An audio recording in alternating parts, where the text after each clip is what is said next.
Eh bien bonsoir, voici une nouvelle vidéo de présentation matos. Alors aujourd'hui en présentation de matos, je présente cette balance analytique de la marque JoanLab. Alors je vais faire vite fait un petit tour d'horizon, ça pour qu'on voit bien la balance dans tout son ensemble. Alors déjà la première chose qu'on remarque c'est la taille du bestiau. Comparé à la Gem Pro qui est juste à côté, bon, voilà, ça surprend. J'ai été surpris moi-même lorsque j'ai reçu le colis aujourd'hui. Lorsque j'ai vu le colis, j'ai fait waouh. Lorsque j'ai déballé la balance, j'ai fait waouh. J'ai dit bon, il faut lui trouver une place maintenant. Je ne m'attendais pas que ce soit aussi gros. Alors ça pèse 4 kilos et puis bah, l'encombrement, vous voyez de vous-même, c'est pas une balance de poche, hein.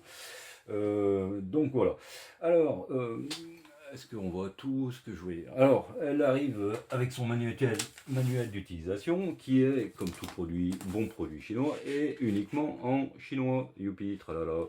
Donc, en faisant une capture, enfin, en faisant une photo et en foutant ça dans un traducteur de mon téléphone, j'ai réussi à avoir 2-3 bricoles pour pouvoir démarrer la machine. Mais j'attends le manuel d'utilisation. J'ai envoyé un mail évidemment pour avoir un manuel d'utilisation au minimum en anglais et en espérant au mieux en français. Ce qui serait pas mal. Bon. Mais bon, on arrive à se démerder. Alors, les deux balances, la Gem Pro et puis la Joan Lab, la balance analytique. Donc pourquoi j'ai mis les deux? Ben, en fait, bon, celle-là, je l'avais déjà présentée dans une vidéo précédente et puis avec la MT Autoscal. C'est pour donner, enfin, faire la différence entre les deux types de fonctionnement de ces deux balances.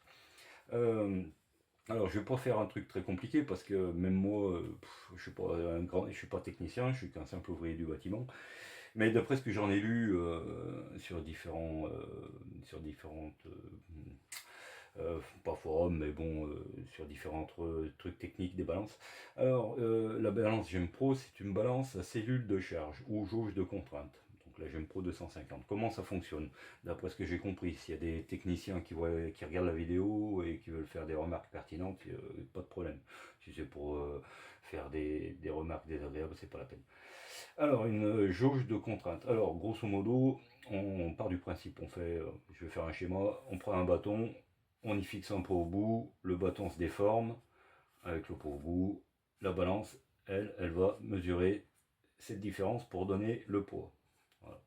Jauge de contrainte, déformation de quelque chose qui donne un poids.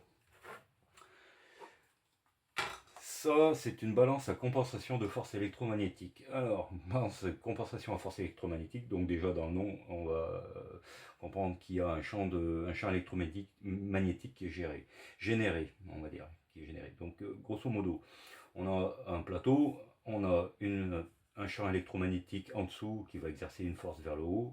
On va poser le poids qu'on a pesé sur le plateau. La balance, elle va se démerder pour tenir un espèce de niveau. Et la force qu'elle va être obligée d'appliquer pour soulever le plateau avec le poids qu'on décide de peser, elle va le transformer. Bon, évidemment, c'est électrique. Elle va mesurer ça et elle va nous donner le poids. Okay. Donc, différence, c'est que là, on a un champ électromagnétique qui pousse vers le haut et qui nous détermine le poids de l'objet qui est au-dessus, qui lui pousse dans l'autre sens. Voilà. Alors que là, la balance à cellule de charge, elle ne fait que de mesurer la déformation de la jauge de contrainte. Voilà. Grosso modo, c'est les deux principes de fonctionnement. Alors, bon, évidemment, celle-là, elle va que 3 chiffres après la virgule, celle-là va à 4 chiffres. Inutile de dire que celle-là est beaucoup plus précise que celle-là. Néanmoins, la Gem Pro, elle m'a toujours bien servi jusqu'à présent et c'est une balance qui est quand même super précise. Alors, on va faire vite fait un petit récap. Alors, je vais voir, hop, je l'ai taré tout à l'heure. Ok, alors 20,00 pile poil, impeccable, c'est un poids de 20. Parfait. Allez, mémère, réveille-toi, affiche-moi le bon truc. Sinon, tu vas me faire honte. Allez, je lui fais une petite tare vite fait. Tac, scale. Hop, allez. Ça, on repartira du bon pied. Pas que la vidéo dure 2 heures. Voilà, elle demande le poids de 20 grammes.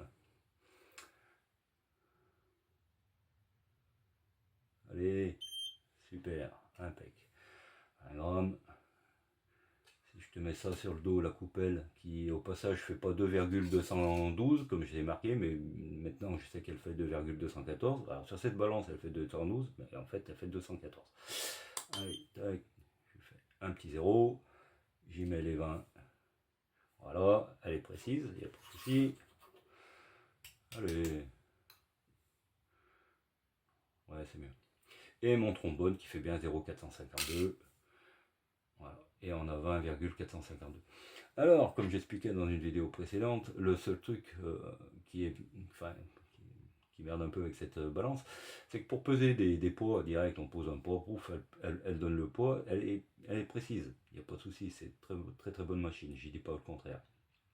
Si je rajoute 1 grain de poudre, alors j'utilise maintenant le mot grain de poudre, hein. J'utilise plus le mot kernel. Kernel, j'utilisais ça dans une vidéo précédente parce que je voulais pas que qu'on puisse confondre avec le grain, l'unité de masse en fait, le grain, l'unité de masse en grain, donc j'utilisais kernel. Kernel c'est un mot que j'avais entendu dans une vidéo sur une revue d'une balance aux États-Unis, et en fait bon, kernel on peut le traduire par grain de maïs, ou enfin on peut le traduire par grain physique, on va dire. Allez, on va dire ça comme ça. Donc j'utiliserai plus le mot kernel, je vais utiliser le mot grain de poudre pour bien définir que c'est un grain de poudre que je pose et pas, j'utilise pas l'unité de masse, le grain. Voilà. Allez, un deuxième grain. Elle le voit, si elle le voit, bien, peut-être. 3 grains, on voit pas des masses. Hop, 4 grains. Allez, je les perds. 5 grains.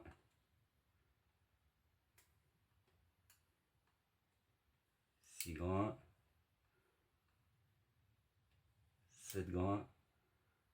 Alors elle voit plus grand chose, elle a perdu mes mères. 8 grains. Bon, là, elle bouge plus. Donc voilà, alors, comme je disais, elle a un peu de mal à voir les petites évolutions de charge, le pouvoir d'incrémentation, on va dire. Voilà, je refais, tac, une terre, hop, j'ai remis son petit poids de 20, elle est précise, il n'y a pas de souci. Un petit poids de 0,452, et je recommence, tac, 1 grain, 2 grains de poudre, 3 grains de poudre. Ah, c'est le régime maintenant. Elle s'est décidée à travailler ma mère.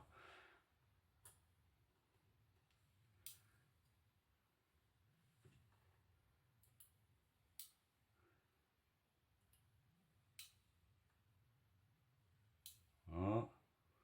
Voilà. On peut plus là. Bon, je suis en train de perdre tous mes grains par un. Moi, je vais bientôt plus en avoir pour le reste de la démo. Voilà. Alors. Bon. Donc voilà, bon, elle est quand même, la Gem Pro, bon, j'ai pas de mal à en dire puisqu'elle m'a quand même bien servi jusqu'à maintenant.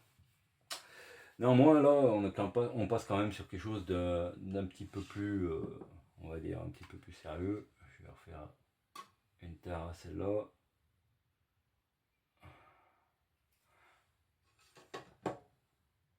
Ah bah, voilà, impeccable. Eh bah, qu'est-ce que tu me fais?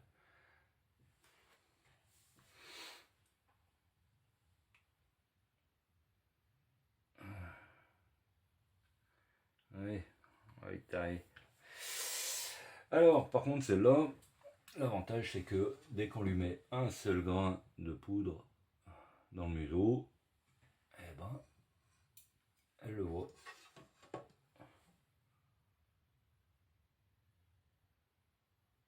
Voilà, un grain de poudre, un grain de N170 apaise 0,00, presque 3. On va y rajouter un deuxième grain dans le museau.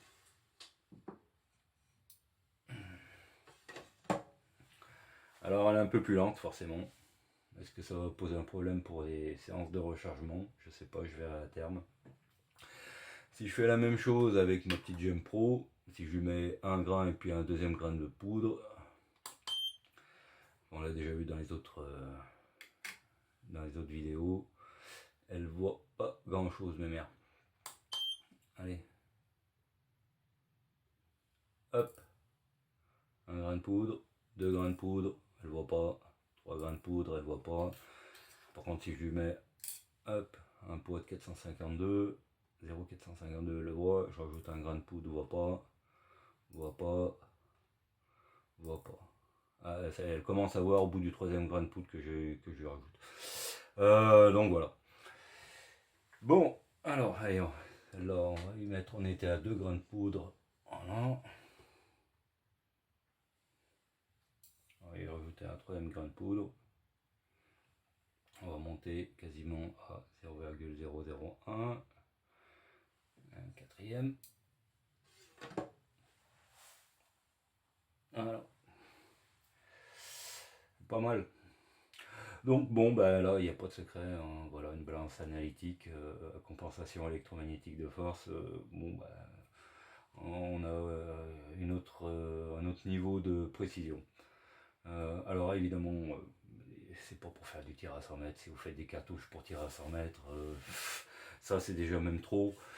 C'est pour faire du tir vraiment du TLD, voire de l'ELR, quoi, hein. On parle de tir au-delà de 1000 mètres, où chaque composant d'une cartouche compte énormément.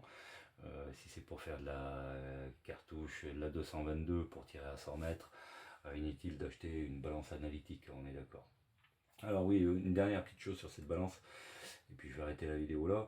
Il y a deux modèles, hein, sur cette balance. Il y a le modèle avec la calibration externe, donc comme la GEM Pro, avec un peu de calibration. On fait la calibration externe, on pose le poids, pim pam poum. Et celui-là, donc c'est un modèle avec la calibration interne que j'ai pris, j'ai préféré. L'avantage c'est que en fait, lorsque le warm-up est fini, elle fait une calibration interne toute seule, comme une grande.